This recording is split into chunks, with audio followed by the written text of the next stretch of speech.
What's going on, everybody? This workout footage you guys are going to be watching is my first day back in Toronto. I actually just got back about 30 minutes before we hit up the gym here, and me and Bencho decided to get a sweet workout in. I just actually finished moving all my things out of my house the night before. My brother ended up getting that job in Montreal, so we moved everything from my house to his house, and then we didn't get finished until like 12 or 1 in the morning or something. And then we woke up the next day at like 5 o'clock in the morning, drove home to Toronto by about 1, and then we got to the gym about 2. I actually finished school too for this semester, and I'm going to be home for the next 4 months or so, so we're going to be putting all of our workout footage together, and we're going to have the opportunity to critique each other's form and really encourage each other while we're in the gym, which is something I've been looking forward to for a long time, actually. It was really awesome last summer being able to progress with Benjamin, and then we were able to progress into the meet together. So, since Shaco is a 6-week program, Nicholas and I are on the last week of our cycle, which is good. Based on our training footage and what we personally feel is that it's gone very well. No workout really has been a terrible struggle, so that means we pick good numbers from what we can work with. And, moving forward, that's definitely something that we're going to continue to do. So, our adjusted numbers are probably going to come maybe in a week's time, kind of when our last workout is. We'll talk about that during that video. So we're going to finish up this week on the program, and that means next week's footage is going to be something a little bit different. We'll be deloading, which is something that we're going to take a whole week to do, so that's going to be 4 workouts for us. Or do you want to do 3? No, 4. 4? We'll do 4. You heard it there, ladies and gentlemen. 4 workouts are going to happen. We're probably going to operate around 60 to 70% of our numbers. Nothing crazy. We'll hit some doubles, maybe a triple here and there.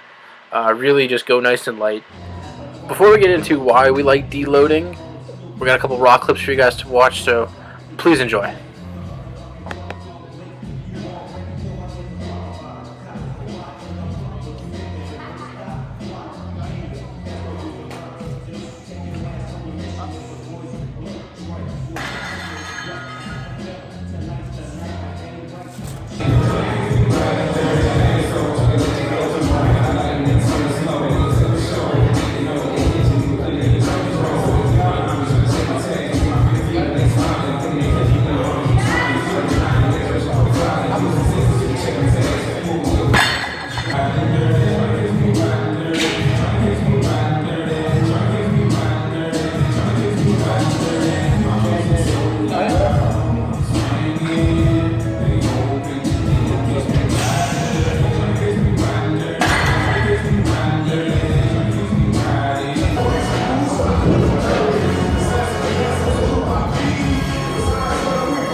So deloading for the both of us is pretty important, and I think it should be mentioned that different people deload in different ways.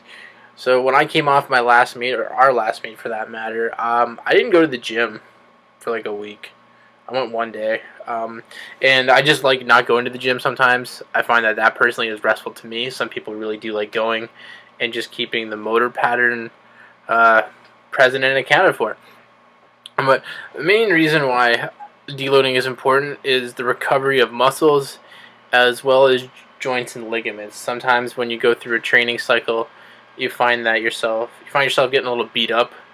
You might not be recovering the best, and over the course of 6 weeks, you build the fatigue up, and it has to go somewhere, right? So really, another way to look at that is just you can kind of refer to it as overreaching.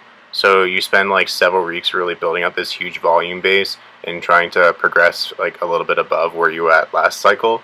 And then after that, say for example in our case, we have a 6-week block where we're building up a whole bunch of volume over time. We start at the beginning of the cycle with less sets, less reps, and lower weight on average. And then near the end of the cycle, there's a little bit more weight, a little bit more reps, and a little bit more sets.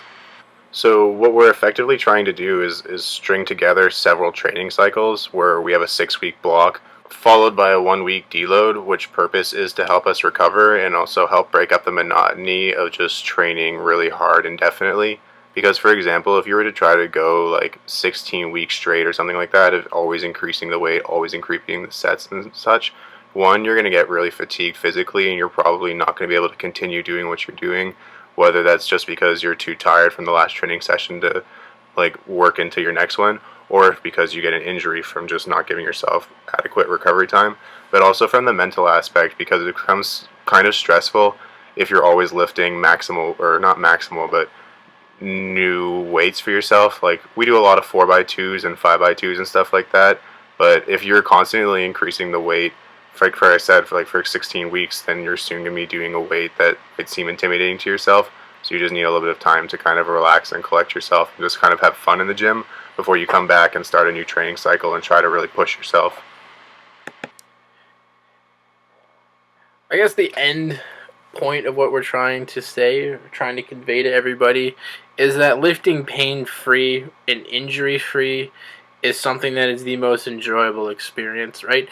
No one wants to go into the gym if your hip's all banged up and you can't do your movements, or your shoulder is a complete wreck and it might fall out at any given time if you don't set up the absolute correct way.